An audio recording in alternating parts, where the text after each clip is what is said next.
반갑습니다. 네, 반갑습니다. 드디어 오늘 마지막 공정하다는 착가 7편과 결론 부분을 이제 마지막 녹화 날입니다. 예.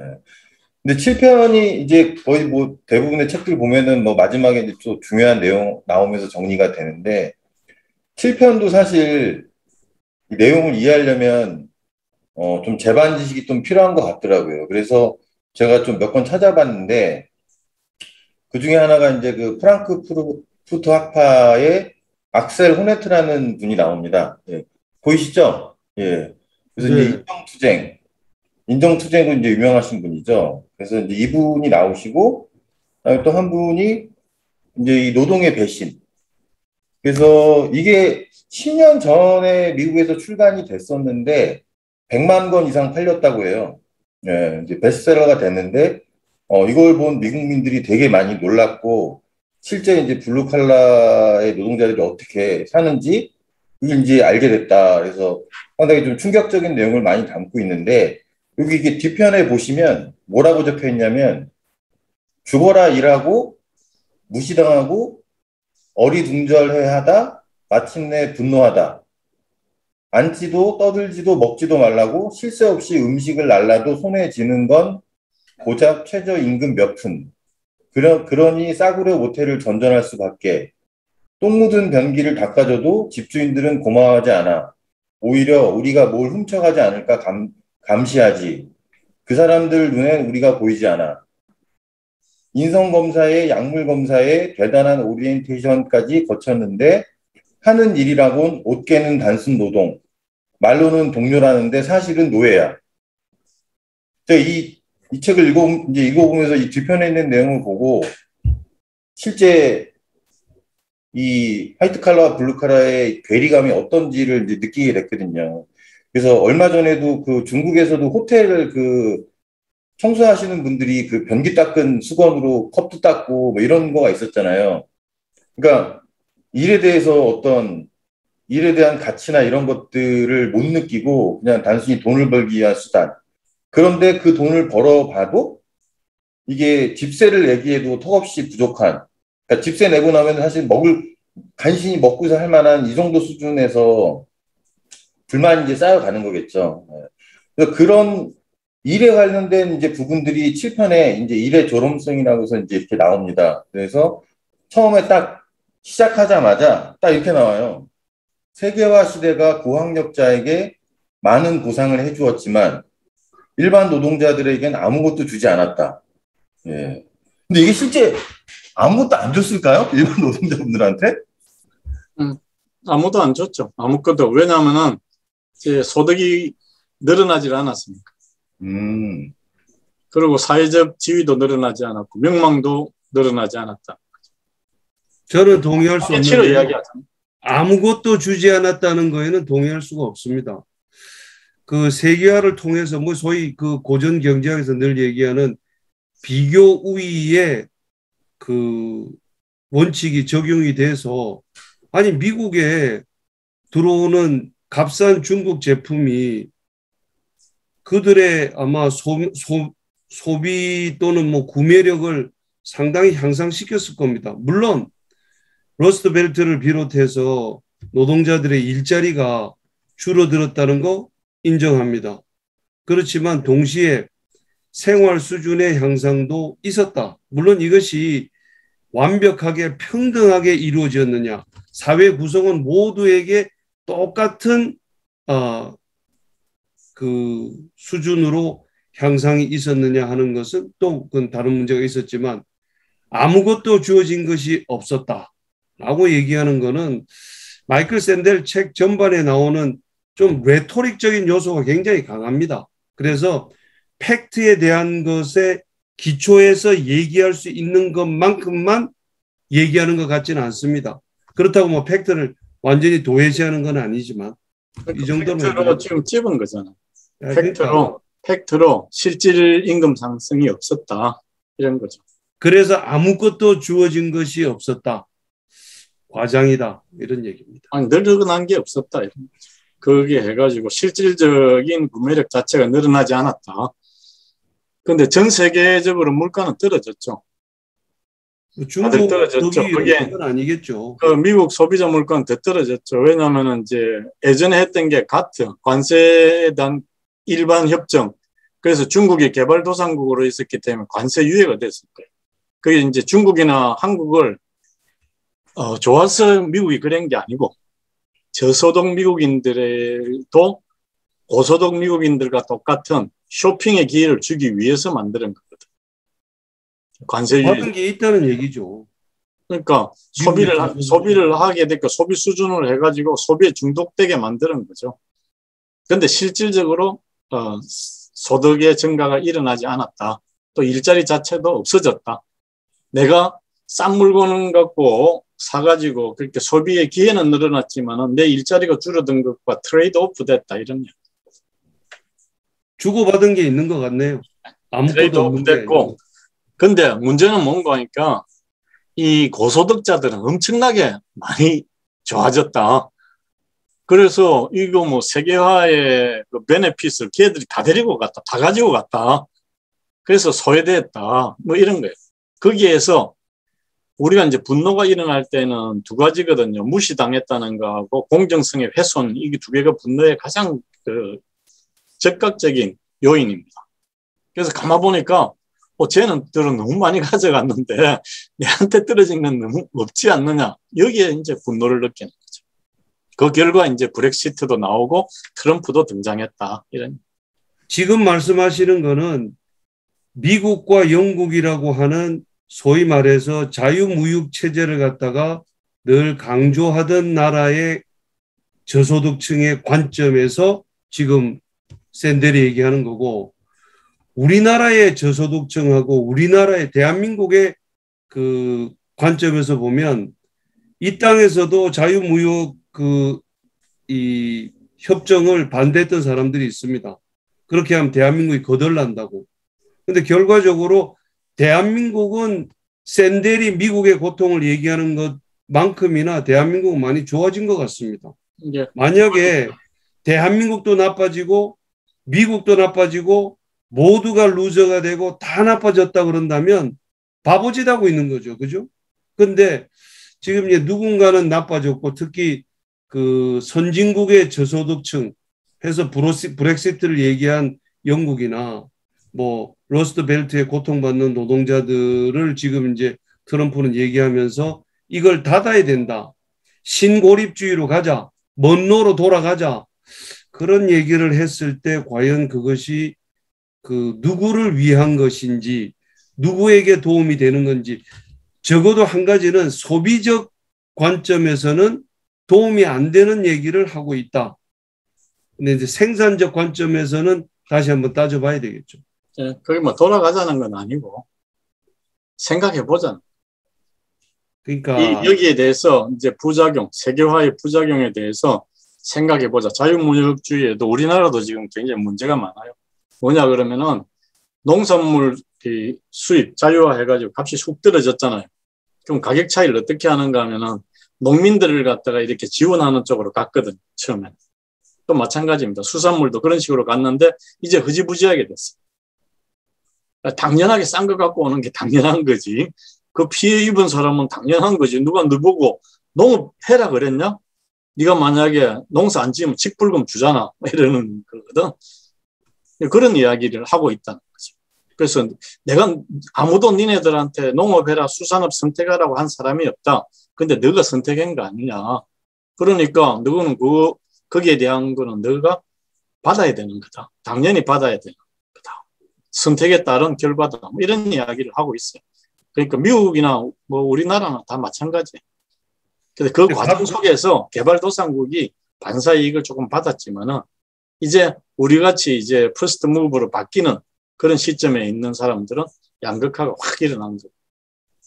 자, 그럼 여기까지 이제 하시고요. 왜냐면 갈 길이 지금 멀기 때문에 실장이 이게 양은 많지 않은 것 같은데 논의해야 될 내용들이 좀 있어서 앞단부터 이렇게 지체가 되면 시간이 좀 많이 걸리니까 어쨌든 샌델 교수가 아무것도 일반 노동자들에게는 아무것도 주지 않았다 하면서 그 근거를 내세우는 게 이제 절망 끝의 죽음이다. 이제 이 키워드를 내세우거든요. 그래서 최근에 출간된 책 중에 앵거스 디톤 교수라고 노벨상 받으신 이제 프린스턴 대의 경제학 교수님이 계시는데 그 앤 케이스 교수님과 같이 절망의 죽음과 자본주의의 미래라고 해서 여기 지금 똑같이 이 미국의 이 노동자들이 겪고 있는 이 문제점에 대해서 얘기를 하고 있거든요. 그래서 이 절망 끝에 죽음이 뭔지 좀 설명 좀 해주시겠어요? 이제 거기 뭐 Death of Despair라 그러는데 뭐 6장에서는 이야기를 했습니다. 성자도 굉장히 그 끊임없는 경쟁에 따라서 약물 중독이라든지 정신적인 파탄 뭐 이런 것들에 시달리고 있다. 네. 그런데 지금 패자의 입장에서는 그거는 이제 살아있는 거 아니냐. 근데 패자들은 죽는다. 죽음에 이른다. 이런 이야기. 그러니까 2017년부터 한 3년 동안 미국 평균 수명이 라이프 익스펙턴시가 확 떨어집니다. 이 도대체 이게 뭐냐. 의료도 좋아지고 이랬는데 왜 갑자기 이 기대 수명이 확 떨어지냐고 봤더만은 45살에서 54살 사이에 미국 백인들의 죽음이 늘어나는 거예요. 그 사람들 그 죽음 원인을 딱 보니까 약물 중독, 알코올, 간질환 뭐 이런 것들로 자살 이런 걸로 가더라는 거예요. 근데 그 사람들 보니까 그럼 다 이게 일반적인 성향인가 봤더만은 대학 학위가 없는 사람들이 그렇더라고요. 거꾸로 대학 학위가 있는 사람들은 그 기간 동안 평균 수명이 늘어났다는 거예요. 그래서 이게 큰 이제 사회적 이슈로 대두하게 되죠. 그래서 이게 이제 예방학 가는 사람들은 이 연구 과제가 되는 것 같아요. 이 모텔리티에 관한 것들은 이 추이들이 굉장히 큰 것들이거든요. 그래서 이제 나온 게 이제 절망 끝에 죽음이다. 가만 보니까 이 사람들이 서서히 자기를 죽이고 있더라고요. 희망이 사라지니까 술이 위로해주고 뭐 약물이 위로해주고 뭐 우울증을 또 달래려고 약 먹고 뭐 이러다 보니 간 나빠지고 이렇게 된 거죠. 이걸 갖다가 슬로 커밋 수사이드라고 해요. 완만 자살이라고 합니다. 완만 자살. 그래서 이게 하나의 현상으로 굳어졌다. 이게 능력주의의 가장 큰 폐해다. 사람이 죽고 살고 문제만큼이 심각한 게 어디 있겠느냐. 이런 이야기입니다. 앵거스 디턴 교수님께서 요 부제를 뭘로 붙여놨냐면 중년의 삶은 어떻게 비극으로 내몰리는가. 그래서 한국 사회에서도 사실 제가 예전에 한 본 자료에 의하면 OECD 가입 국가 중에서 40대 남자 사망률인가가 1위라고 했었거든요. 이게 사실 이거 미국만의 얘기가 아니라 우리나라도 좀 되게 심각한 문제긴 하죠. 그러니까 결국에 어떻게 보면 40대 중년이 이 생산하는 이 세대의 어떤 핵심적인 중추 역할을 하잖아요. 근데 그쪽에 이제 자살률이 심하고 그 자살률을 들어가 보면 이런 이제 우울, 뭐 불안, 막 이런 걸로 인해서 하니까 결국에 건전한 사회가 무너지는 거 아니냐. 그러니까 결국에 중산층이 무너짐으로 인해서 불균형은 더 심해지고 그래서 우리나라도 이거에 대해서 뭐 예외 아니다라고 이제 얘기를 하시더라고요. 어쨌든 지금 저 사회자가 대한민국의 자살률을 얘기를 했으니까 저도 한마디 보태겠습니다. 지금 네. 샌델이 미국의 자살률을 절망 끝에 죽음이라고 큰 타이틀을 달아서 얘기하는데 지금 말씀하신 대로 OECD 국가 중에서 진짜 걱정해야 될 나라는 우리나라입니다. 우리가 훨씬 높아요. 자살률이. 우리가 지금 1등입니다. 그런데 왜 그러면 대한민국에서 자살이 이렇게 높을까?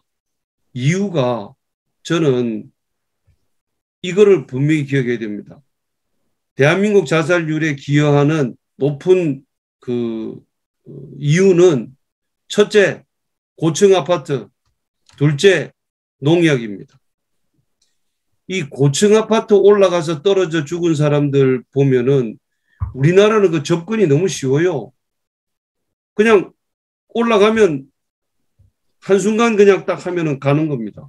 그 다음에 시골의 농약도 관리가 굉장히 느슨하게 되어 있습니다. 그래서 여기저기 막 파라치원이 돌아다니는 거예요. 그래서 그거 이제 한순간에 아, 이거 내가 그냥 뭐 가겠다. 이렇게 하면은 갈 수 있다는 게 그 자살 전문가들의 분석이고요. 실제로 죽는 사람들이 왜 죽는가 하고 보았더니 경제적인 문제로 많이 죽는데요, 한국에서. 근데 그게 경제적인 문제로 죽는다는 말의 의미를 허태균 교수는 이렇게 해석합니다. 돈이 없어 죽는다고요? 천만의 말씀. 경제적인 문제로 죽는다는 게 돈이 없어서 죽는다는 게 아니고 심지어 그 죽은 사람 보니까 어떤 사람은 자기 은행 통장에 2억이 들어가 있어. 그래서 돈이 없어서 죽는 게 아니고 다른 사람과 나를 비교했을 때 나는 죽어라 이랬는데 왜 이거밖에 안 되냐. 다른 사람은 별로 일하지도 않은 것 같은데 저렇게 갔다. 이런 비교적 차원에서의 경제 문제. 그래서 그 돈만이 전부인 세상으로 대한민국에 좀 속된 말로 하면 돈에 환장한 사회가 됐기 때문에 여기서 사람들이 경제적인 이유로 많이 죽는다. 뭐 이런 얘기를 하는 걸 들었습니다. 그래서 하여튼 경제적인 문제가 중요한 건 사실인데 그게 무엇을 의미하는지는 또다시 우리가 해석을 해봐야 되지 않느냐. 뭐 이런 얘기입니다. 그래서 이제 7장의 키워드가 그런 거예요. 일은 경제인 동시에 문화다. 이런 이제 그 명제를 던집니다. 그래서 경제라고 하는 거는 이제 일용할 양식을 갖고 오는 거고 문화라고 하는 거는 뭐냐. 그래서 인정과 그 다음에 존재 이유, 존경의 터전이다. 이런 이야기. 그래서 이제 7장에서 주장하는 개념 자체가 소비자 정체성과 생산자 정체성으로 또 넘어갑니다. 네. 예. 그게 322페이지에 이제 경제 성장을 어떤 국가 정책의 1위로, 우선순위 1위로 이제 두면서 나오는 이제 문제점들이죠. 네. 그래서 생산자로서의 노동자의 위치, 예. 그게 이제 상실한 걸로 인해서 생기는 문제점들이다. 예. 이런 얘기가 나오더라고요. 근데 결국에 사실 인간이라는 게 인정 욕구가 제일 강하다고 볼 수 있죠. 예. 그래서 제가 알기로는 그 유명하신 스님도 돌아가실 때 하나를 놓지 못하는 게 내가 그동안 잘했는지 못했는지 이거에서 인정받고 싶은 욕구는 끝까지 못 버리겠다고 하셨다는 그런 얘기도 들은 적이 있거든요. 그래서 아까 보니까 또 그 악셀 호네트 교수님도 결국에 인정투쟁이라고 해서 부나 재화의 재분배 이거보다 더 중요한 건 인간으로서 인정을 받고 싶은 욕구가 가장 중요하다. 이제 그런 얘기를 하셨더라고요. 혹시 김해초 교수님 그 인정 욕구에 대해서 좀 철학적으로 좀 풀어주실 수 좀 있으세요? 인류 역사는 인정투쟁의 역사다. 독일의 철학자 헤겔이 한 얘기입니다. 남이 나를 무시하고 인정해주지 않으면은요, 사람들 진짜 열받고 분노한다고 아까 우리 김대우 교수님 얘기하지 않았습니까? 왕따 됐을 때 그 무기력해지고 분노하고 뭐 이런. 근데 남들로부터 인정을 받기를 간절히 소망하는 게 인간의 기본 욕구 중에 하나인 것은 분명합니다만 세상이 나를 인정해준다고 인정해주지 않는다고 불평하지 마라. 내가 혹시 다른 사람을 인정해주고 있지 않은 것은 아닌가. 그것을 염려해라. 공자님께서 논어에서 하신 얘기입니다. 이건 무슨 얘기냐면 왜 사람들은 꼭 인정받으려고만 합니까? 남을 내가 인정해주지 않는 것은 아닌가. 이것도 동시에 얘기해야 됩니다. 즉 말해서 나를 인정해달라. 나는 왜 이렇게 이런 대접을 받아야 되느냐. 이것만 끊임없이 요구하면은요.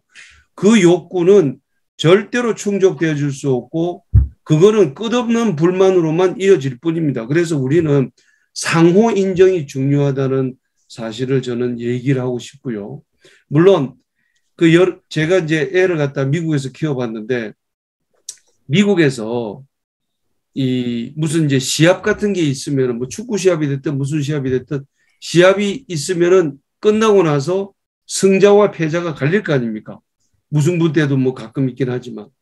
그러면 선생님들이 패자한테 승자 보고 가서 축하한다는 말을 먼저 하라고 얘기할까요? 아니면 승자 보고 패자한테 위로한다는 말을 먼저 하라고 얘기할까요? 황준호 대표님 어떻게 생각하세요? 어느 쪽이 먼저입니까? 승자가 패자를 위로해 주는 게 먼저이지 않을까요? 아니, 난 이런 학생 좋아합니다. 왜냐하면 저렇게 오답을 얘기해야 이 교수들의 권위가 올라가는데 틀렸습니다. 미국에서는 어떻게 가르치냐면 패자 보고 먼저 승자한테 가서 축하한다 라고 승복하는 인정을 하라는 겁니다. 이거 만약 인정 안 하면은요, 어떻게 됩니까? 게임 안 끝난 거예요. 패자가 패배를 인정 안 하면 게임이 안 끝난 겁니다. 지금 대한민국에서 그런 사태들 많이 보고 있지 않습니까? 선거는 끝났지만 시합은 안 끝났어. 계속 인정 안 해. 끝까지 인정 안 하니까 승자가 패자한테 위로의 말을 전하는 게 뻘쭘한 거지.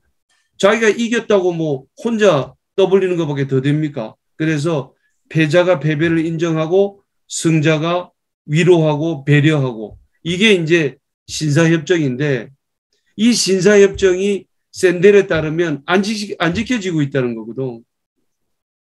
그러니까 저는 이 신사협정이 이루어지고 아주 공정한 게임이 진행이 되려면 승자만 패자에게 위로를 베풀어야 된다라고 얘기할 게 아니라 동시에 패자도 깨끗이 패배를 인정하고 다음번 시합에서는 그러나 뭐 내가 또 이길 수 있다.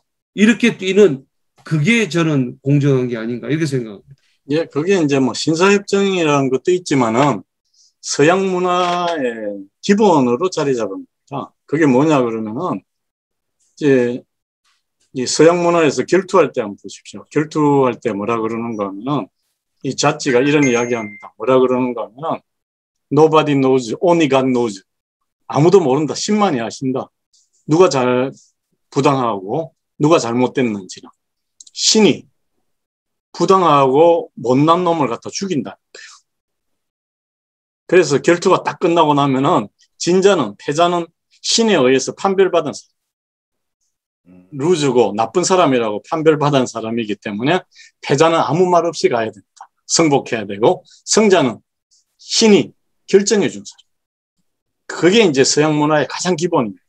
그래서 뭐라 그러는가 하면 자스티스 정의도 뭐냐면은 승자의 룰이라고 해요. 룰 메이커가 되는 것들이 강한 자가 살아남는다. 유콘의 법칙 이런 것들이 서양 문화를 견고하게 받들고 있는 기본입니다. 동양은 어때요? 동양은 약자를 보호하는 게 정의죠. 그래서 지금 황준호 대표가 가서 위로해 줘야 된다는 것은 동양적인 생각이고 서양적인 생각은 승복해야 된다. 근데 이제 이분법적으로 얘기하는 거에도 약간 위험은 다릅니다. 정의는 강자의 이익이다. 플라톤의 국가편에서 트라시마코스가 얘기를 합니다. 그럼 그거를 소크라테스가 정면으로 부정하거든요.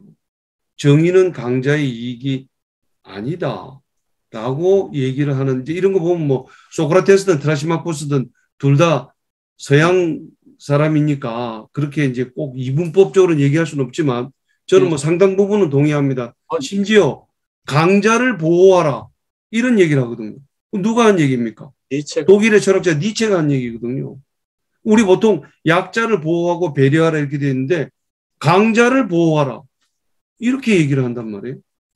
그래 또 그 니체 좋아하는 사람도 되게 많아 또 한국에. 그러니까 그 사람들이 일일이 니체가 가지고 있는 그 힘의 바탕을 둔 탁월성, 엑셀런스를 갖다가 좋아하는 그 니체가 제일 원하는 게 뭐냐면 그리스 로마의 그 위대한 전통으로 서양 사회는 돌아가야 된다.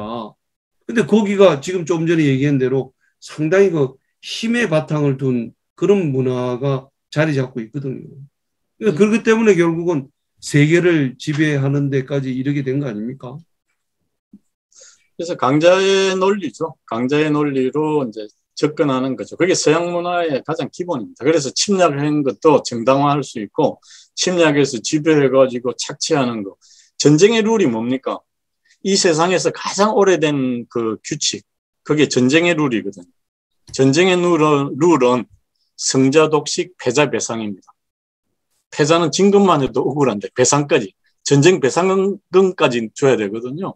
이 룰에 의해서 인류의 역사가 전쟁의 역사로 점철되는 겁니다. 만약에 그 룰이 없었다면은, 근데 그 룰이 없었다 해도 착취했겠죠. 근데 그 착취를 정당화하는 게 전쟁의 룰입니다. 그래서 승자 독식, 패자 배상.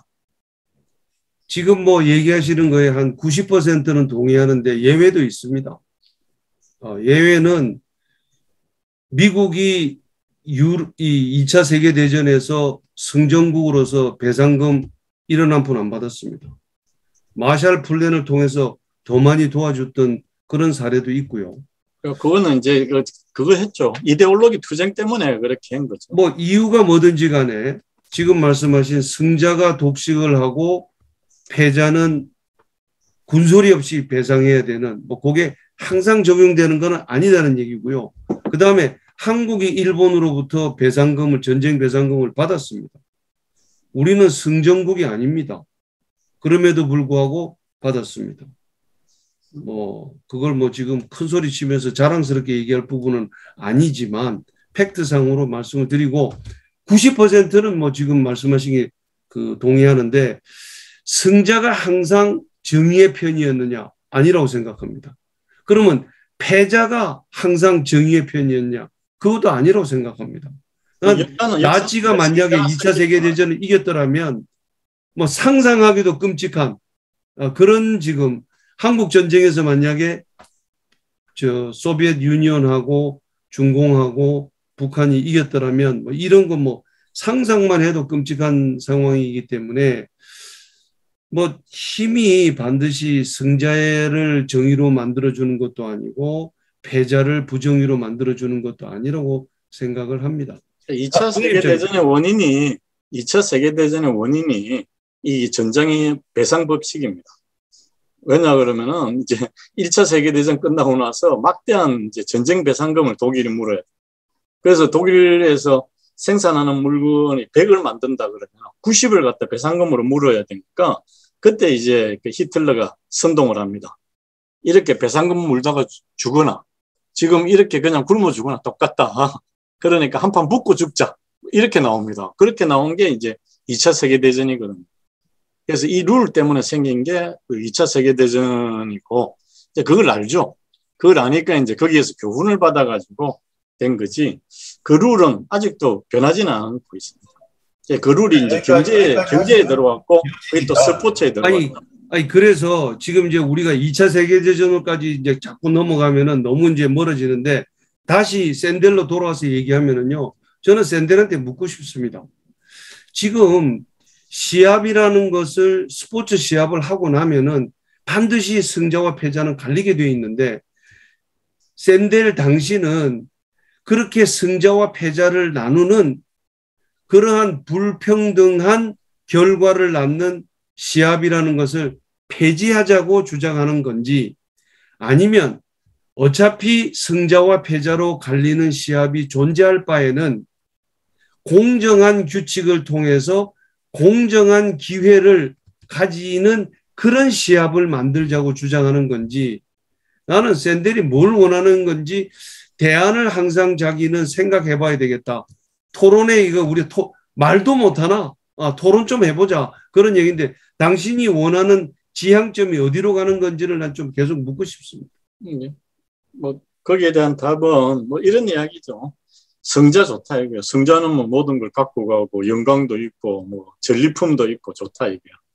근데 패자도 그렇게 억울해하지 않는 시스템, 이게 중요한 거 아니냐 이거야.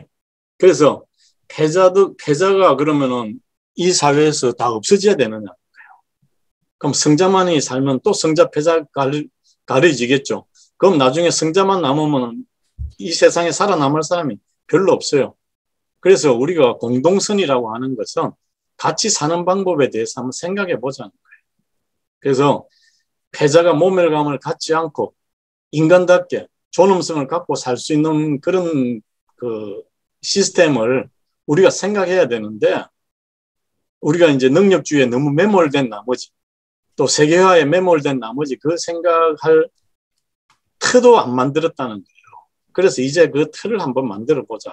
예. 뭐 그런 그러니까 그 진보파들이 계층인지 감수성이 없다. 뭐 이러면서 이제 사실은 그 못 사는 패배자들을 비꼬는 말로 뭐 촌동네 출신, 그다음에 판잣집 쓰레기들, 이게 이제 번역이 트레이시로 돼 있는데, 이제 제가 알기로는 여기 노동의 배신이라는 책에 보면 트레일러라는 데서 사는 사람들을 얘기하는 것 같은데, 이제 우리나라 말로 번역을 하다 보니까 판잣집 쓰레기들을 이렇게 표현을 하는 것 같아요. 그다음에 이제 레드넥, 저도 이 단어를 이제 이 책 통해서 알게 됐는데, 이제 목이 붉은 사람들, 그러니까 낮에 노동을 하면서 햇빛을 받으니까 목이 벌게지면서 이제 이렇게 하면서 되게 이제 무시하는 거죠. 승자들이 패배자를. 그러니까 제가 아까도 사실 승자가 패자를 위로해주고 해야 되는데, 이렇게 무시하면서 그들에게 모멸감을 주니까 이제 문제가 된 거 아니냐, 이렇게 얘기를 하는 것 같아요. 그래서 어쨌든 그 김도율 교수님이 7장에서 사실은 이제 이 세계화가 되면서 근본적으로 이 생산자, 그러니까 일의 이 생산보다 소비를 더 강조하면서 생겨난 문제점들을 이제 얘기하고 싶으신 게 좀 많으신 것 같은데, 이 부분 좀, 예, 간략하게 좀 요약 좀 부탁드릴게요. 예. 네, 이제 전 세계가 소비자로서의 이 국민을 받는 거예요. 그래서 이 정치의 목적이 뭐냐니까 경세재민 아니냐, 잘 먹고 잘 살게 만들어주는 거다. 그래서 경제적인 측면, 그래서 필요한 그 재화를, 필요한 가장 퀄리티 좋은 상품을 가장 싼 가격에 많이 쓸 수 있도록 만들어주는 게 정치의 목적이다. 그래서 모든 걸 이제 소비자 정체성, 사람들을 소비자로 본 거죠. 그러다 보니까 뭐가 됐어요? 싸게 만들라니까 경쟁력 떨어지는 거, 저임금 나라에서 물건들 갖고 와야 되고, 뭐 특혜 관세 줘가지고 쓸 수 있도록 만들어야 되고, 그러니까 차츰 일자리가 없어졌다는 거예요. 그래서 한 750만 개의 블루칼라들 노동 일자리가 없어져 버렸다는 거죠. 그런데 우리가 과연 그러냐는 거예요. 이게 우리는 소비자인가 동시에 생산자이다. 일 안 하고 맨날 돈만 받아가 묵고 살 수는 없다는 거예요.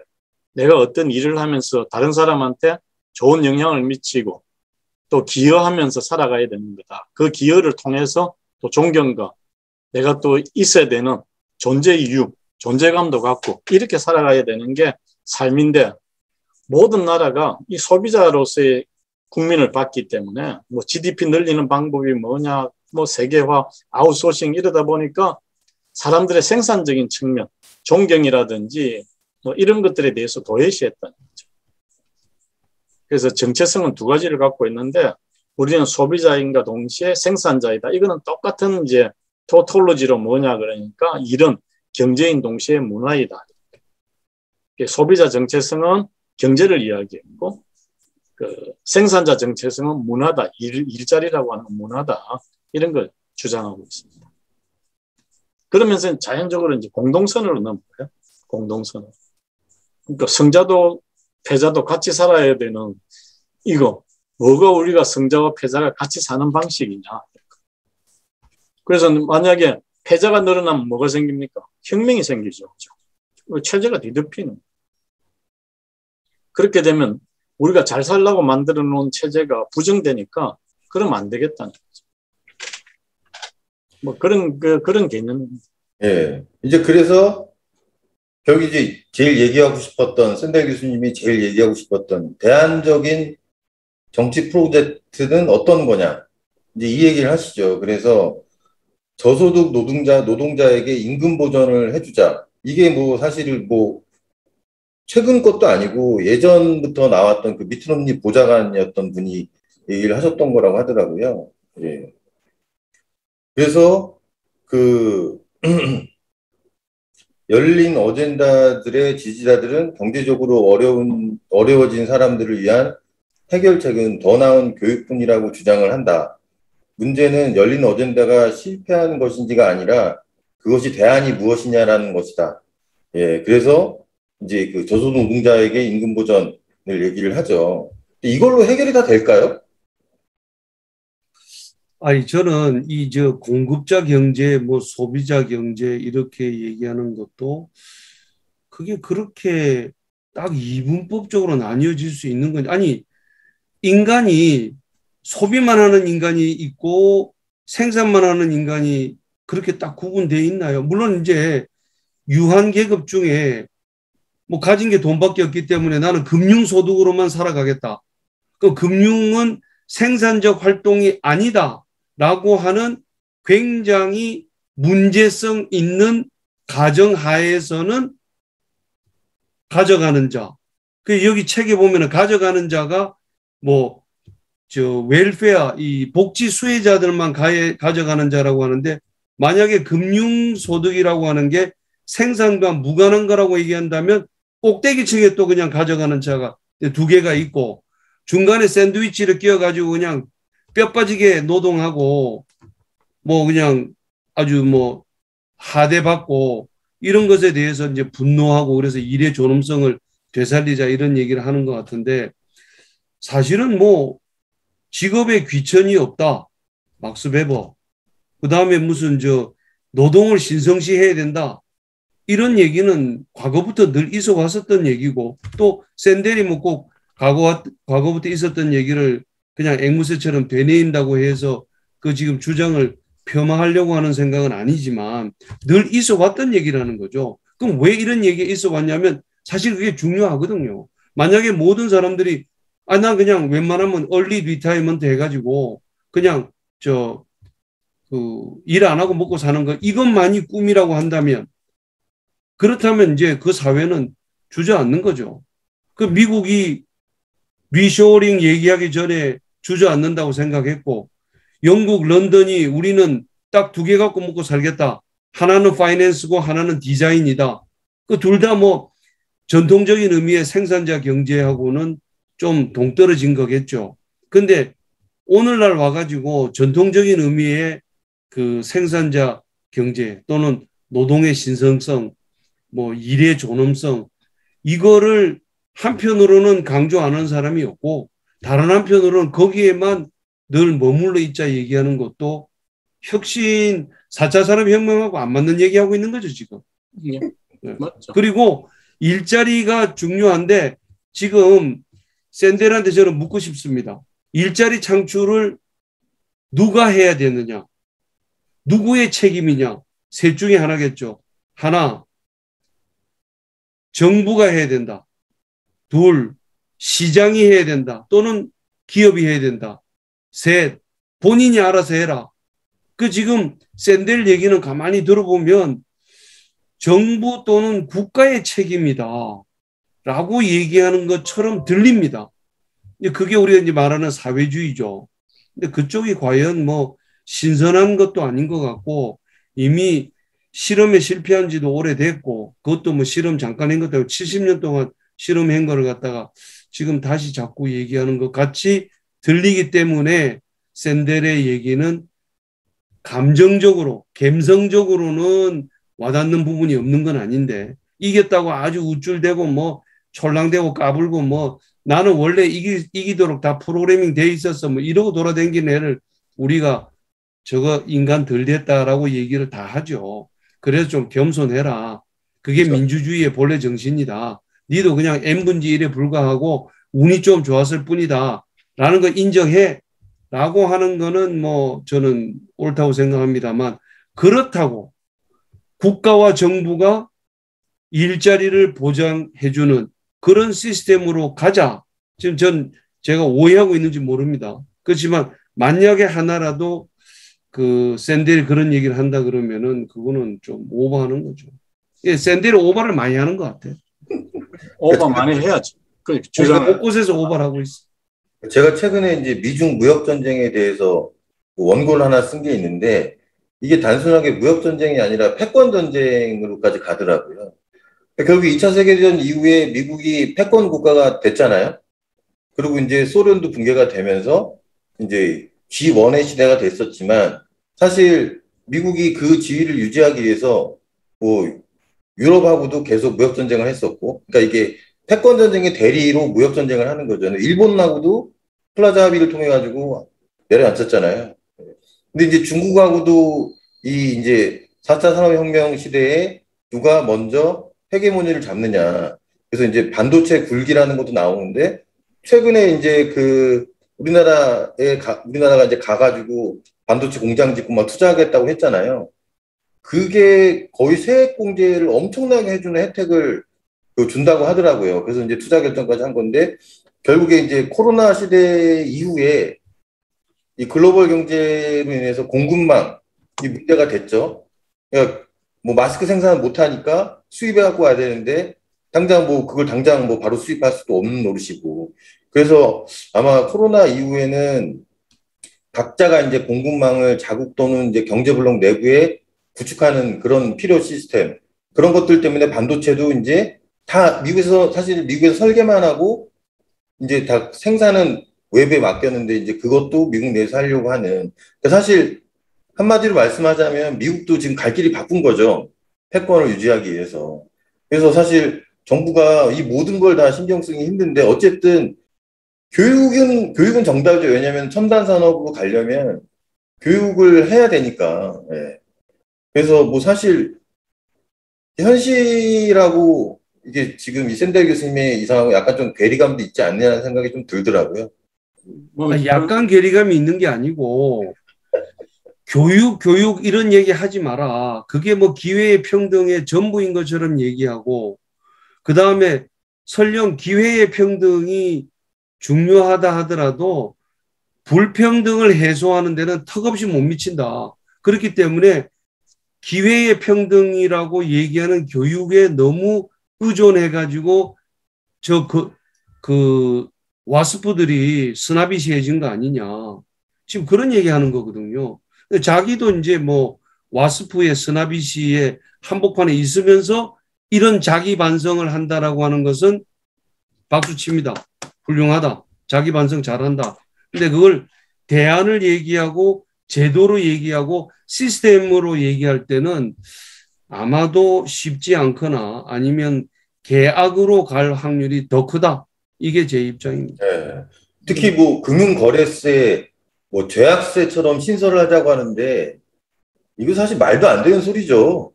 이 금융을 잘 모르시니까 지금 이런 얘기 하시는 게 아닐까. 네. 이게 저 정치 철학한 사람의 한계라니까요. 아니, 자기 반성주의입니다. 자기 반성주. 잘 알기 때문에. 지금 이제 몇 가지 한번 짚어보겠습니다. 지금 이제 황준호 대표가 이야기한 거, 미국의 공장 지으면은 엄청난 걸 주겠다. 그걸 텍스 크레딧이라 그러거든요. 네. 그 미국의 텍스 크레딧은 상당히 센 겁니다. 이 네. 돈이에요, 그냥. 만약에 이제 내가 만약에 텍스 크레딧을 1억 불 갖고 있잖아요. 그러면 황준호 대표가 세금을 내야 되잖아요. 2,000불 내야 되잖아요. 그럼 내가 내한테 사가지고 가면 됩니다. 그러면 세금 낸 거하고 똑같이 칩니다. 이 돈이에요. 텍스 크레딧이. 돈 자체를 주는 거와 똑같습니다. 이 갖고 있어도 안 없어지는 거예요. 그게 이제 텍스 크레딧이거든요. 공의 저감세하고 같으네. 예. 이거 거래할 수 있네. 그러니까 이거. 예, 줍니다. 대신 그 다음에 이제 하는 게 반도체 부분인데 IBM이 망한 이유가 뭐냐 그러면 아웃소싱 때문에 망했어요. 설계도까지 다 줬어요. 이제 그걸 망한 걸 보고 인텔은 절대 안 줍니다. 안 주고 자기가 중요 부품은 자기가 딱 생산해요. 그래서 나머지 중요치 않는 부품만 다른 데서 생산해 갖고 와서 마지막에 점 하나 딱 찍는 거는 인텔이 합니다. 그래서 아직 인텔이 살아남아 있는 이유죠. 그런 거고. 애플도 외주지만 그 외주준 공장의 주요 기계는 자기네가 사갖고 그거 갖고 있다고 하더라고요. 예, 마지막에 이제 후처리 같은 거 하는 거죠. 그 다음에 이제 일자리 문제입니다. 일자리 문제를 나라가 만들어야 되느냐, 뭐, 이렇게. 기업이. 뭐, 시장이 만들어야 되느냐, 기업이 만들어야 되느냐, 그러는데, 같이 만들어야 돼요. 왜냐면은, 기업이 일자리를 만들 수 있도록 유인책을 만들어야 돼요. 예, 그렇게 하는 거는 뭐 세제라든지 뭐 그다음에 지원, 4차 산업혁명 할 때 뭐 지원 이런 것들, 개별 기업들이 할 수 없는 R&D 같은 거 있습니다. 그러면 국가 프로젝트로 해가지고 지원하는 거, 이런 것들이 이제 하는 거죠. 그런 룰을 만드는 거예요. 룰에서 제일 큰 룰이 뭐냐면 텍스입니다. 텍스. 전 세계 국가들이 하는 게 이 세금이거든. 그래서 이제 제가 이제 브렉시트 바로 결정 나고 직후에 이제 영국을 갔는데, 영국 사람들이 전부 다 뭐라 그러는가 하면은 브렉시트에 찬성을 합니다. 찬성하는 이유가 뭐냐니까, 영국은 기본적으로 국민 복지가 되어 있는 거예요. 그래서 나라가 뭘 하는가 하면 먹고 사는 거에 대해서는 굉장히 싸게 해줍니다. 빵, 그 다음에 뭐 고기 이런 것들 집에서 사 먹으면 굉장히 싸요. 기본적으로 한 200만 원 조금 남짓되는 거는 나라가 보장을 합니다. 근데 이게 이 EU에 있으니까 히피들이 막 들어와가지고 자유롭게 살면서 그런 사회보장을 아무것도 안 하고 갖고 가더라니까요. 그래가지고 이 브렉시트 내가 여기서 빠져나오면은, EU에서 빠져나오면은 이거 내 돈 공끌어 먹는 사람들을 차단할 수 있겠다. 그런 의미에서 나온 게 이제 브렉시트입니다. 똑같은 이야기죠, 뭐. 아니, 브렉시트 투표 결과 끝나고 난 후에 예. 구글 검색창에 1위로 떠오른 게 브렉시트는 무엇을 의미하는가? 브렉시트가 뭔데? 이게 검색어 1위를, 그러니까 브렉시트가 뭔지도 모르고 그냥 뭐 저 정치가들이 선동하면서 저기 뭐 난민들 들어오는 거 못 들어오게 막고, 그 다음에 저 들어와 가지고 너희들 저 일자리 뺏는 거 그거 저 일자리 못 뺏게 해주구만, 뭐 이래 가지고 그냥 된 거 아니에요? 네. 네. 그러니까 그게 이제 분노의 표출이다. 아니, 분노의 표출인데 거기에 대해서 영국 사회의 지도자들이 반성해야 될 부분이 있다는 얘기는 동의합니다. 그런데 따라서 브렉시트는 영국을 위해서 그리고 유럽을 위해서 그 모두를 위해서 다 잘한 윈윈이었다? 동의 안 합니다. 아마 빈대는 잡겠죠. 초가상간 다 태우고 난 뒤에. 근데 뭐 그게 초가상간까지 갔는지는 모르겠지만은 뭐 적어도 빈대 한 마리 잡으려고 방 한 칸은 태운 것 같아. 국제금융 그 종주국으로서의 위치를 잃었죠, 전부 다. 런던 집값도 막 떨어졌다 그래요. 근데 다시 오르고 있습니다, 지금. 그러니까 결국은 자체 내에 어떤 저 상층부와 하층부 사이에 어떤 부의 재분배만을 의미하는 것이 아니라 존경과 존엄, 경외는 하지 말고 존중하라는 거 아닙니까? 그래서 존중해주는 그 내부 시스템, 메커니즘, 뭐 이거를 만들어내지 못하는데 실패했다. 그래서 공동선 추구가 안 되고 월급 많이 받는 사람이 꼭 존경받아야 될 아무런 이유가 없음에도 불구하고, 사실 따지고 보면은 월스트리트에서 사기 쳐먹고 있는 중인지도 모르지만은 나라는 망해가는데 자기네들끼리 보너스 샴페인 터뜨리고 뭐 이런 것에 대한 분노는 상당 부분 인정하죠. 그렇다고 해서 뭐 월스트리트를 없애버린다고요? 점령하라. 아큐파이 월스트리트. 금융 거래세를 죄악세로 만들겠다고요? 이거 전부 다 빈대가 방 한 칸은 그냥 기본으로 태우는 것 같습니다. 이제 금융 산업으로 자리를 잡게 됐죠. 그게 이제 우리나라에서도 80년대 후반입니다. 일본에서 들어온 재테크라는 말이 들어왔죠. 그런데 하여튼 뭐 이 금융 거래세는 거 금융 소득세하고 같은 얘기입니까? 다른 얘기입니까? 나 이거 저 황준호 대표, 이거 금융 거래세에다가 세금을 죄악세를 매기겠다는 거는 주식 사고 파는 거에 이 세금 매기겠다는 겁니까? 아니에요. 그러면 세금 자체가 세금의 가장 근본 원칙이 소득 있는 곳에 세금이 있다. 그게 조세법정주의입니다. 그렇습니다. 소득이 없으면 세금 없습니다. 그렇습니다. 그래서 무조건 소득에 관해서 그 불로소득인데 네. 세금을 갖다 유예했다는 거죠. 왜냐하면 여태까지 금융이 산업의 피였기 때문에 수요를 주식하다가 손해 본 사람은 저 해줍니다. 뭘 벌충해 준답니까? 없어요. 아, 하기야. 죄악으로 일단 보고 있기 때문에 범죄 행위에 대해서는 이득 본 것은 저 crime never pays 원칙에 따라서 받아들이고 세금 걷고, 손해 본 거는 네가 그 범죄 행위하다가 손해 본 건데 뭐 국가가 저 손실 보전해 좀 이런 논리입니까 지금? 아니, 거기에 손해본 거는 주식 투자했죠. 법인이 만약에 주식 투자해서 손해났죠. 그럼 세금에서 깎입니다. 손실분은. 손해를 개인은 이겨서. 개인도 저기 뭐야. 안 되죠, 개인은. 아, 왜 개인은 안 돼, 그러면? 세법으로 이제 만들면 되죠. 예, 지금 만들겠다는 겁니까, 샌델이? 아니. 돈 걷겠다는 얘기만 했지, 도로 저 세금 환급해 준다는 얘기는 어디도 안 하는 것 같아요. 금융소득을 갖다가 제대로 세금으로 만들면은 무조건 이제 그 기간 동안에 손해난 거는 보상해 줍니다. 아니, 지금 샌델이 벌써 오버하는 게요. 죄악세라 그러면 안 되지. 그러면 금융활동을 범죄시한다는 얘기 아닙니까? 그렇게 따지고 들면은, 아이, 또 너무 그렇게 말꼬투리 잡지 말고 좀 그 금융이 가지고 있는 부작용에 대해서 약간 세게 얘기한 걸 갖다가 또 오히려, 그럼 왜 표현을 죄악세라고 써? 아니, 죄악세 일종으로 하는 게 카지노 뭐 이런 것들과 같이, 담배 뭐 이런 것들과 같이 해라는 거예요. 몹시 불쾌합니다. 지금 금융이 카지노 같은 수준이라고요? 카지노 자본주의. 절대 동의할 수 없습니다. 금융이 카지노 자본주의입니다. 지금 전 세계 금융이 그거는 카지노 자본주의가 돼가지고 그게 금융공학이란 말이 생긴 거는 카지노 자본주의 맞아요. 그러니까 카지노마저도 그걸 갖다가 지금 산업으로 인정하는 그거는 저는 거기에 대해서는 이의가 있을 수 있습니다. 그런데 금융공학이 파이낸셜 엔지니어링이 그 범죄 행위를 조장하는 거라고 하면, 카지노 딜라 양성하는 것이라고 하면 카이스트고 뭐고 다 범죄 행위면은 폐지해야지.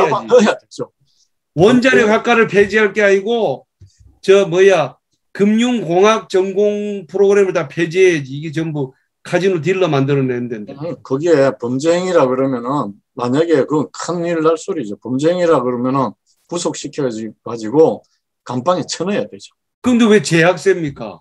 난 이름을 왜 그런 식으로. 제약세라는 표현이 좀 그래요. 표현이 그런 게 말도 안 되는 얘기, 말도 안 되는 얘기.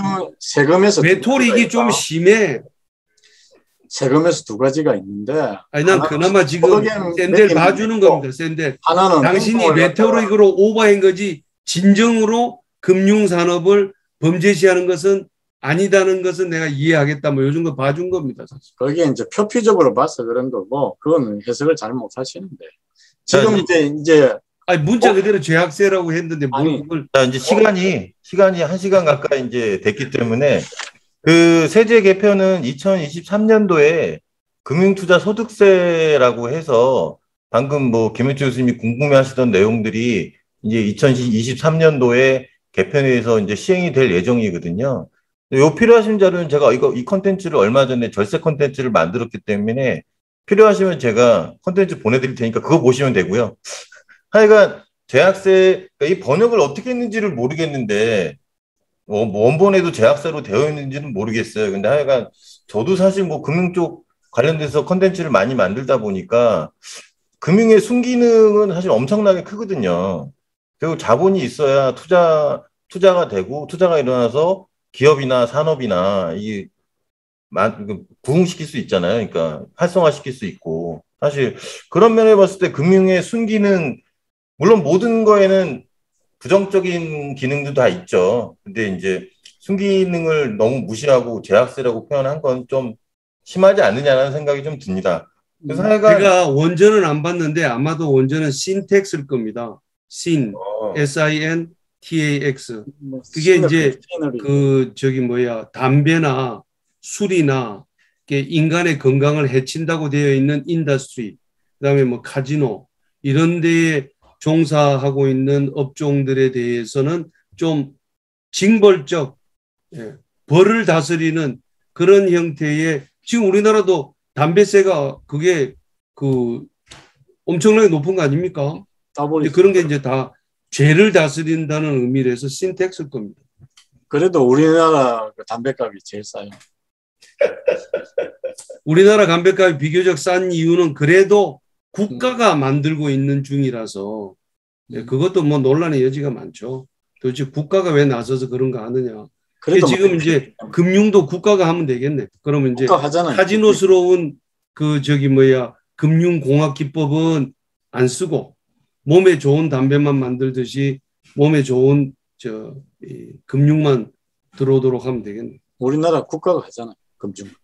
자, 하여간 뭐 샌델 교수님께서 실장에서 이제 대안으로 임금 보전하고 이제 금융거래세, 제약세 이제 얘기하셨는데 사실 좀 빈약한 것 같긴 하고요. 제 느낌에는. 네. 근데 뭐 사실 이 평등 문제, 불평등 문제 이거는 명확하게 해결할 수 있는 방안은 없죠.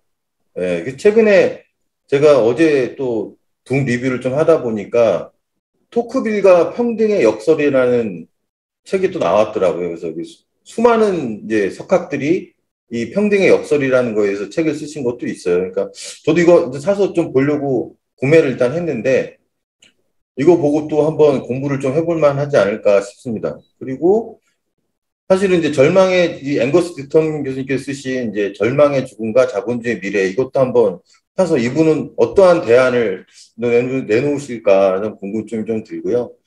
그래서 어쨌든 실장까지 해서 결국에 일의 존엄성을 다시 되살리자 그런 공론회장을 만들자라고 샌델 교수님께서 얘기를 하신 것 같고요. 그래서 이제 마지막 드디어 이제 결론입니다. 예, 그래서 뭐 행크 앨런, 뭐 야구 얘기, 미국 분들은 뭐 이제 4대 국기 중에 하나니까 야구를 비유해서 많이 얘기하시는데 행크 앨런, 뭐 제키 로빈슨, 뭐 베이비 루스 또 나옵니다 이 얘기가. 그래서 요거를 가지고 이제 어떻게 얘기를 하는지 김도 교수님 좀 이 야구를 통해서 어떻게 얘기하는지 좀 설명 좀 해주시겠어요? 예. 뭐 예전에는 흑인이 야구를 못했죠. 못했고 뭐 공공장소 화장실도 못 갔고 공공장소 걸어다니는 것도 제한되고 이랬습니다. 그런데 그 당시 이제 행크 앨런이 자기 형이 던져주는 병뚜껑을 치는 그 연습을 했다는 거죠. 그래가지고 성공했죠. 행크 앨런은 모르는 사람이고 홈런 왕이고 엄청난 부와 명성을 누렸다는 거예요. 그래서 야 봐라 이게 능력주의 아니냐 이 아메리칸 드림이다 이렇게 이야기하는데 샌델 교수는 아니라는 거예요. 그러니까 행크 앨런 같은 사람이 만 구제되는 그거는 안 된다는 거예요. 그거는 능력주의의 폐단이다. 행크 앨런이 아니라도 모든 사람이 다 만족감을 갖는 그런 사회가 돼야 된다. 이런 이야기. 그래서 제일 중요한 거는 이제 신경을 써야 되는 것들은 이제 패자들에 대한 배려들이에요. 여태까지 이제 패자들한테는 뭐라 그랬는가 하면은 내가 네가 그걸 선택하라 그랬냐 내가 아니잖아. 그래서 대학 가란 말이야. 이런 이야기였거든요. 그러면 안 된다는 거예요. 그래서 우리가 기회의 평등 갖고 안 된다는 거예요. 이 룰을 이렇게 딱 만들어 놨는데 자, 그러면 여기서 기회의 평등을 넘어서자는 이야기거든요. 이 넘어서자는 이야기가 뭡니까? 뭐라고 생각하십니까? 기회의 평등을 넘어서자는 거예요. 여기에서 샌델이 굉장히 중요한 개념을 이야기합니다. 기회의 평등을 넘어서자는 말은 자, 봐라. 기회의 평등 갖고 니네들이 이렇게 성자도 되고 패자도 됐으니까 성자는 당연하게 몫을 가져가는 거고 패자 니네들은 자성자박이다. 네가 선택한 거니까 수모를 견뎌라. 이랬단 말이에요. 그럴 때 이제 샌델 교수가 다시 한번 질문합니다. 야, 기회의 평등을 왜 했지? 이런 이야기입니다. 기회의 평등은 뭘 위해 존재하지? 이런 이야기예요. 그 말은 뭐예요? 모든 사람이 다 인간답게 살기 위해서 존재하는 거 아니냐는 거예요. 그래서 만드는 그 룰이 양극화를 갖고 왔다면은 여기에 대해서는 다시 생각해 봐야 된다. 그게 기회의 평등을 넘었어요. 이 룰은 금가옥조 같이 만들었기 때문에 손대지 말라는 게 아니고 40년 동안 이런 능력주의가 양껏 달려보니까 본래 이야기했던 기회의 평등이 사람들이 다 함께 잘 사는 사회, 인간답게 다 잘 사는 사회를 만들려고 했는데 그게 아니고 양극화가 일어났고 이렇게 뭐 잘난 사람은 심리적 압박, 약물 중독, 못난 사람은 죽음에 이르게까지 만들었으니까 이거 다시 생각해 보자. 그게 넘어서라는 거예요. 기회의 평등을 넘어서서 우리가 생각해 보자. 그 80대 20의 법칙 마찬가지예요. 잘라놓으면 또 80대 20 또 나오거든.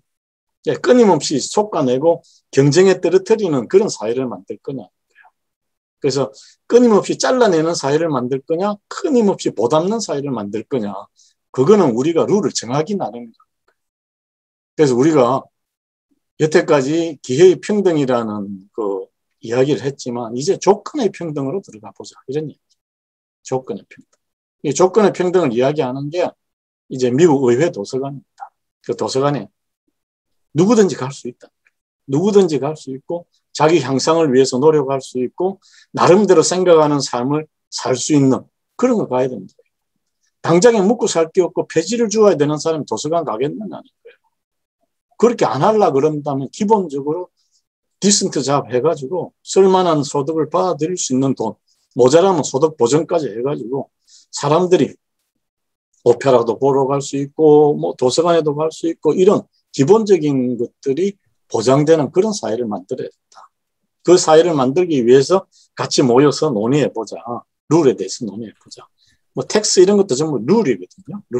룰에 대해서 이야기해보자. 이런 이야기. 거기가 이제 결론에서 이야기하는 거죠. 지금 얘기를 하시다 보니까 김도희 교수님께서 그냥 거의 결론까지 내신 것 같아요. 본인의 이제 보시고 본인이 책을 보시고 결론까지 이제 내신 것 같은데 그럼 김현철 교수님도 예, 책을 보시고 하시고 싶었던 말씀 한마디 더 해주시죠. 마이클 샌델이 만약에 말 좀 해봅시다. 오케이? 말하시오. 말하는 거로 나는 끝이지 뭐 내가 무슨 뭐 혁명가도 아니고 이 세상을 다 뒤집어 놓겠다는 것도 아니고 진짜로 내가 뭐 그 죄악세를 갖다 부과한다든지 하버드 대학교로 갖다 추첨으로 가게 한다든지 이런 거 다 말도 못합니까 하는 수준이면은 뭐 경청할 생각은 있습니다. 그런데 거듭 얘기하지만 빈대가 있는 것은 사실입니다. 세상에 어떤 제도가 완벽하겠습니까? 민주주의가 최선을 지향하는 것이 아닙니다. 이 마이클 샌델은요, 최선을 추구하는 사람이에요. 그럼 본인 스스로 얘기하고 있어. 나는 기회평등에 만족 못한다. 기회평등 해봐야 결과는 무조건 불평등하게 나올 테니까. 시합을 하면은 무조건 승자하고 패자가 나뉘니까 불평등이 나오는 거죠. 그러니까 이 자유주의자 진영에서는 또는 뭐 중도 우파 이런 진영에서는 그 어떻게 시합을 공정하게 할 거냐. 심판이 저거 아버지면 곤란하지 않겠느냐. 학부모는 축구 시합에 심판으로 뛰지 못하게 하자. 뭐 이런 룰 만드는 거. 그런 것을 공정이라 생각하는데 그 샌델은 이런 식이죠. 아니 그거는 너무 당연한 얘기고 저가 아버지가 롤스로이스 타고 부자인 애는 또 뭐 추가로 과외시키고 해가지고 축구를 더 잘 차게 만든다든지 뭐 SAT 시험을 더 잘 보게 할 수 있다든지 이런 것을 하는 이것도 못하게 하자. 왜 더불어 살지 부가 세습되는 과정을 지켜보는 거 자기로서는 굉장히 거기다가 세습된 정도가 아니라 뭐 아주 자기가 있다고 거들먹거리고 뭐 표현이 그런 게 많이 나와요. 이게 번역하시는 분이 과장해서 번역한 것 같지는 않고 아마 분명히 그 샌델이 레토릭적으로 썼을 겁니다. 거들먹거리고 우쭐대고 상대방을 갖다 깔보고 뭐 이런 것은 자기가 못 참겠다. 지금 없는 것만 해도 서러운데 없는 사람 보고 그냥 니는 당연히 그런 상황에 빠져야 된다 이런 얘기하는 거. 그래서 기회의 평등도 만족 못하겠고 결과의 불평등을 샌델인들 완벽하게 없애겠습니까? 대폭 줄이는 그런 그 무엇을 해서 서로 잘 사는 사회로 가자. 이게 이제 공산당 선언문에 나온 얘기하고 뭐 거의 이 차이가 없는 얘기로 들리는데 첫째, 노동 가치서를 기초로 하고 있는 마크시스트적 입장에서는 금융 산업 활동이 전부 백해무익한 것으로 비춰지겠죠. 그렇지만 리스크를 분산하고 이 어떤 불확실성 속에서 불분명한 경제 활동하는 그런 것을 상당히 줄여주는 뭐 이런 역할 같은 거는 지금 샌델 눈에는 안 들어오는 거죠. 이거는 일의 존엄성에 전혀 도움이 안 되는 거로 보이는 거죠. 그래서 제 얘기는 그 불평등에만 즉 상층부하고 나하고 여기에만 자꾸 비교하지 마라. 그렇게 보면은 재벌의 그 꼭대기에 있는 사람들은 저 사람들 저렇게 잘 사는데 뭐 자가용 제트 비행기 타고 다니는데 나는 겨우 소나타 타고 다닌다. 이러면은 자기 자신이 한없이 비참해지는 거죠. 그 비교를 완벽하게 하지 말라는 얘기는 아닙니다. 다만 동시에 비교해야 될 것이 하나 더 있다. 나는 어제보다 더 잘 살고 있는가? 이 질문도 저는 동시에 던져야지 자기 자신이 점점점 성장해 온다는 이 부분도 얘기를 해야지 꼭 남하고 나하고의 비교만이 비교의 전부인 것 양 얘기하는 것은 자칫하면 선동주의에 빠져가지고 우리가 집권하면 우리가 만드는 세상이 오면 이런 불평등 다 없앨 수 있습니다. 절대 주눅들지 않고 살아갈 수 있습니다. 이거는 글쎄 너무 레토릭에 들어가 있는 선동적 정치를 현실에서 옹호하는 즉 이 이상적인 사회를 갖다가 현실에서 바로 실현할 수 있는 것처럼 거짓 약속을 하는 거에 다름 아니다. 뭐 이런 생각을 저는 많이 가집니다. 마이클 샌델이 정치학과에 재직하는 교수가 아니고 철학과에 재직하는 교수여가지고 저처럼 구체적인 현실 제도나 데이터나 통계에 대해서 상당히 그 약하거나 무지한 이런 경우에 던지는 얘기면은 플라톤의 국가편 책 읽는 그런 기분으로 우리가 가야 될 방향을 제시하는 정도구나 하고 할 텐데 이 양반 보면은 뭐 자기 얘기에 논거를 대기 위해서 에비던스를 많이 들이대고 있거든요. 근데 제가 볼 때는 해석이 잘못된 경우도 있고 또는 특히 과장된 경우들이 상당히 많이 있다. 뭐 이런 생각을 가집니다. 다만 저는 샌델의 여러 가지 얘기 중에서 가진 자, 힘 있는 자들이 겸손해라. 이거는 뭐 확실하게 제가 받아들여야 된다. 토달지 말자. 그 말에 대해서는. 그게 제 입장입니다. 이게 이제 시합이라는 거에 이제 성자 패자 나눈다 그러는데, 이 샌델이 주장하는 건 이런 거예요. 맨날 이기는 사람만 이기는 시합은 공정치 않다.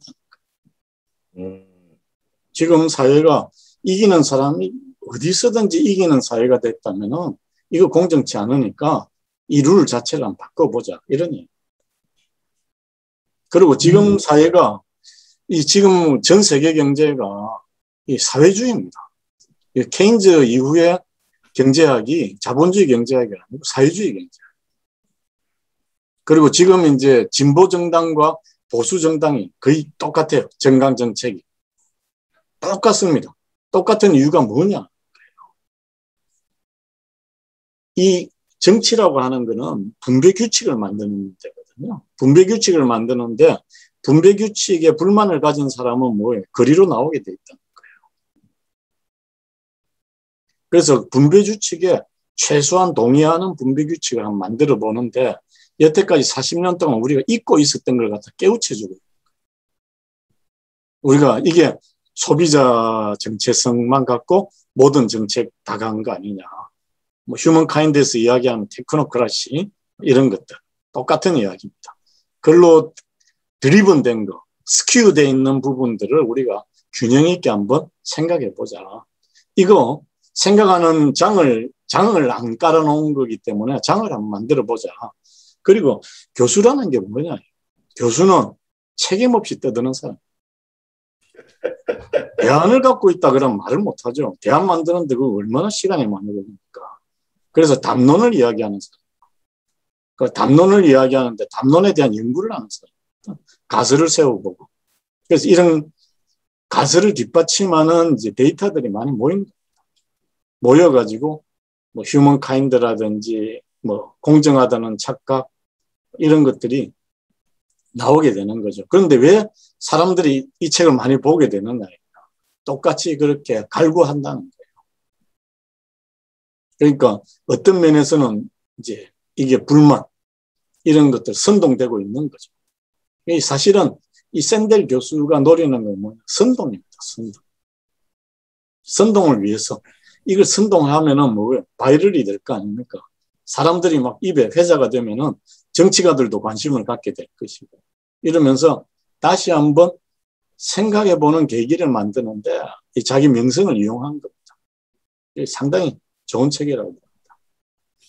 김두열 교수가 막판에 가가지고 이 막판에 하신 얘기는 마이클 샌델이 썩 좋아할 것만 같지는 않은 그런 얘기를 하셨는데 좋아할 겁니다. 아니 유럽이 오래전부터 좌파적인 또 사회주의 정당들이 그래서 뭐 녹색당과 같이 이제 환경까지 그 단일 주제로 지금 녹색당이 독일에서 제1당인가요? 하여튼 뭐 1당 아니면 2당 저는 뭐 자세히는 모릅니다만 상당히 그전에는 뭐 0.6% 이러다가 지금은 엄청나게 올라갔거든요. 그런데 문자 그대로 공산주의를 얘기하려고 그러면은 생산수단의 사유화를 폐지해야 되거든요.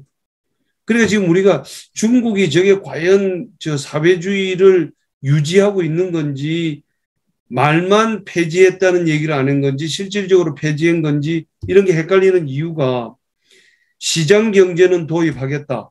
그러나 사유재산 제도는 허용하지 않겠다. 이게 말이 안 되는 얘기거든요. 등소평이 저기 한국을 벤치마킹해서 이 경제 대국으로 굴게 하겠다고 할 때 한 선언입니다. 네. 근데 그게 사유재산권이 없으면 시장 경제가 성립이 안 되거든요. 그렇지만 이제 국민들로부터 오는 여러 가지 반발 뭐 이런 걸 갖다가 생각을 해가지고 그런 레토릭을 썼겠죠. 그런데 뭐 레토릭이라고 하는 점에서는 상당 부분 저는 샌델이 지적하고 있는 내용에 일리가 있는 부분들이 있다. 근데 너무 오버만 좀 안 했으면 좋겠는데 오버 안 하면 사실 샌델 책 읽을 재미가 안 납니다. 사이다성 발언을 막 하거든요. 네? 그러니까 이제 그게 이제 탁탁 불만이 굉장히 올라가 있는 사람들. 근데 그 불만이 올라가 있는 사람들한테 제가 한 말씀 드리겠습니다. 양극화를 줄이는 것이 어느 사회든지 제1덕목이 되어서는 안 된다고 생각합니다. 저는 제1덕목은 모든 사람들이 자신의 재산과 신변에 대한 안전을 느끼면서 사회적 활동을 할 수 있는 그 기본적인 것을 보장해주고 그 다음에 혼자 살아가는 건 외롭죠. 혼술, 혼밥, 뭐 코로나 시대에나 좀 하는 거지 코로나 아닐 때도 계속 해야 되는 것을 이상으로 얘기할 수 없다는 점에서 인간은 정치적 동물이라고 하는 아리스토텔레스의 명제에 저는 동의합니다. 그렇지만 그래서 이제 우리가 더불어 살아간다는 얘기는 당신도 당신의 자유를 보장받고 나도 나의 자유를 보장받는 요 전제하에서 더불어 사는 거지. 같이 살려고 그러다가 다 같이 죽게 생겼다. 지금 샌델에 따르면 미국은 상층부는 상층부대로 마약하고 술에 쪄들어서 죽고 하층부는 하층부대로 경제난에 허덕이다가 자살해서 죽고 다 죽는 세상이다. 그러니까 이거 확 판을 갈아보자 이런 얘기인데 그렇게 루즈의 사회로 지금 가고 있는지 세계화가 진짜 선진국도 죽는 판국이고 리쇼링 하면은 선진국도 살고 후진국도 산다? 저는 리쇼링 하는 데에 따르는 후진국들의 소리 들리지 않은 비명에도 귀를 기울여야 된다고 생각합니다. 그건 알아서 할 이야기고. 예, 말씀 잘 들었습니다. 제가 정리해도 될까요? 하셔야지. 그게 황준호 대표의 임무신데. 마지막으로 한마디만. 이 정치의 목적이 뭐냐 그러면은 수치적으로 이야기하는 겁니다. 정치의 목적은 중산층을 늘리는 거예요. 중산층을 늘리면은 극빈층하고 최상층이 만날 기회가 없어요. 그러니까 중산층을 갖다가 한 70%, 80%. 이게 중산층이 뭐냐 그러면은 심리적 중산층이에요. 하층민인데도 내가 중산층이라고 느끼고 이런 사람들을 계속 많이 만들어가는 게 정치의 목적입니다. 그게 이제 필요한 게 고통받지 않는 소득이죠. 고통받지 않는 소득. 중위권 소득 정도를 가질 수 있으면 좋겠다. 근데 그 재원을 어떻게 만드느냐 하는 게 이제 컨센서스, 사람들의 컨센서스에 의해서 만들어지겠죠. 그러면서 이제 모든 사람들이 인간답게 존중받을 수 있도록 하고, 뭐 갑질 없는 사회, 그리고 존재, 내 노동이 다른 사람에게 기여한다는 생각. 그 다음에 이제 사회적으로 공공도서관이라든지 공연장이라든지 뭐 교통 시스템이라든지 뭐 이런 것들. 사회적 인프라에 대해서 모든 사람이 접근할 수 있게 하고 뭐 이렇게 하는 것들. 이런 것들이 이제 우리가 원하는 삶 아니겠느냐. 그러면 루저라는 생각을 안 하고 잊고 살지 않겠느냐. 이런 이야기. 저는 지금 좀 전에 말씀 듣고 역시 나는 마이클 샌델보다는 김두열 교수를 훨씬 좋아한다. 이 얼마나 지금 말이 차분하고 들떠있지 않고 죄악세니 뭐 이런 그 선동적 용어 없이 참 말씀을 차분히 잘하시고. 아닙니다. 마이클 샌델보다 김두열 교수가 훨씬 낫고요. 아이고, 샌델 교수님이 훨씬 낫습니다. 당신이 뭐 인쇄는 많이 들어올지는 모르겠지만 참. 근데 오늘 사실 두 분의 말씀을 듣고 보니까 복수전이라는 말을 하면 안 되겠네요. 그 생각이 들었어요.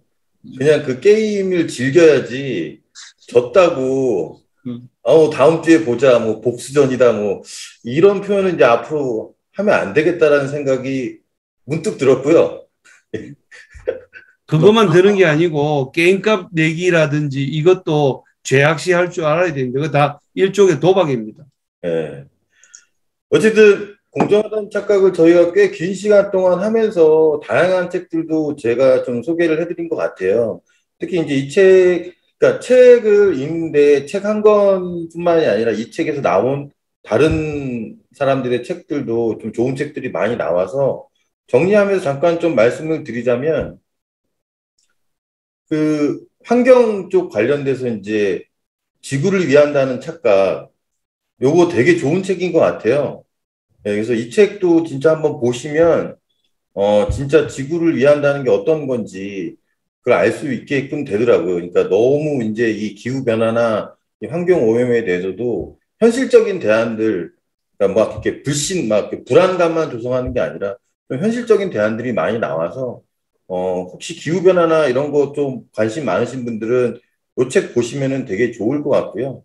네, 그리고 제가 특히 이제 이 책 그 공정한 착각을 보면서 샌델 교수님이 가장 우려하는 바가 무엇이냐라고 했을 때 사회적 커뮤니티의 붕괴라는 점인 것 같아요.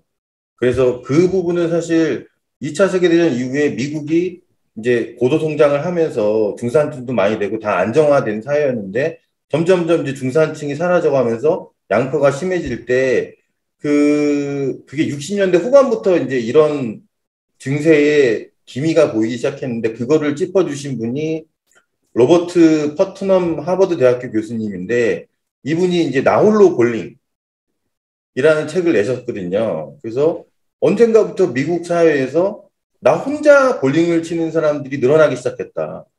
이게 근데 뭐 더불어서 함께 뭐 볼링 친다는 게 뭐 그리 대단한 일이냐라고는 하지만 사실 점점점 이 사회에서 지금 샌데일 교수님께서 얘기하고자 하는 이런 공론을 할 수 있는 커뮤니티가 붕괴되기 시작했다. 그래서 그 휴먼카인드에 보면 그런 내용 나오잖아요. 그 베네수엘라에서 그 지역 주민들한테 정치에 참여할 수 있게끔 기회를 제공해주고 그러면서 지역사회에 대한 현안들이나 이런 것들을 지역 주민들끼리 논의할 수 있는 그런 장을 만든 거잖아요. 그래서 지금 아까도 뭐 악셀 호네트 교수님 나오셨는데 그분의 지도 교수님이었던 그 이버마스인가요? 하버마스. 하버마스. 위르겐 하버마스. 네, 위르겐 하버마스 교수님. 공론장 이론이 저는 제일 많이 생각이 나더라고요.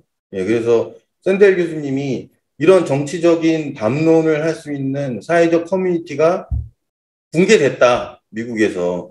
그거를 살려야 된다라는, 의지가 더 많으신 것처럼 저는 보였어요. 그리고 제가 이제 최근에 찾은 책인데, 일의 존엄성에 대한 부분이거든요. 그래서 이게 이제 우리나라로 치자면 이제 스카이를 나온 분이 도배사를 하는 거더라고요. 그러니까 이제 졸업한 지 한 2년 만에 그 명문대를 나왔는데, 그러니까 책 제목이 청년 도배사 이야기예요.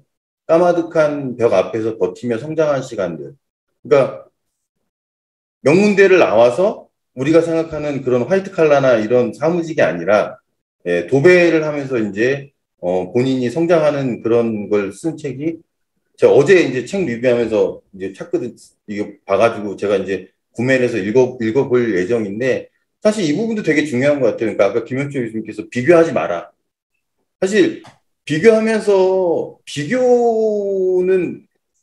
어떤 자기 성장을 할 수 있는 그 단계도 되지만, 그게 너무 심화되면 사실 정신건강에 그렇게 좋지는 않은 것 같더라고요. 그래서 예전에 뭐 경쟁의 배신이라는 책도 나왔는데, 어쨌든 저는 사실 이 책 좀, 지금 아직 내용은 구체적으로 모르지만 이 책을 보면서 어떤 일의 존엄성이나 이런 것도 다시 한번 좀 논의가 됐으면 좋겠다라는 생각이 좀 들었습니다. 그래서 사실 공정하다는 착각이 소설이나 이런 거 좋아하시는 분들이 이렇게 안 좋아하실 만한 내용들도 있고 한데, 어떻게 보면은 우리나라도 이제 선진국 클럽에 가입을 했잖아요. 예, 어제 기사 보니까 가입했다고 이제 나오는데, 이제 우리도 계속 앞만 보고 달려가다가 이제는 사회적 약자, 패자들을 다시 한번 보고 최소한 그들을 무시하지 말고, 어쨌든 그들도 사회에 기여하고 싶고 또 역할을 하고 있으니까 그런 부분에 다 한번 다 같이 생각해 보자는 의미에서는 되게 좋았던 책인 것 같습니다. 예. 그러니까 그동안 긴 시간 동안 같이 이렇게 얘기하고 좋은 내용들 많이 다뤘는데요. 예. 그동안 고생 많으셨고요. 예. 다음번에 또 더 좋은 책으로, 예, 시청자 여러분들한테 좀 찾아뵙도록 하겠습니다. 예. 고생 많으셨습니다. 수고하셨습니다. 네, 수고하셨습니다.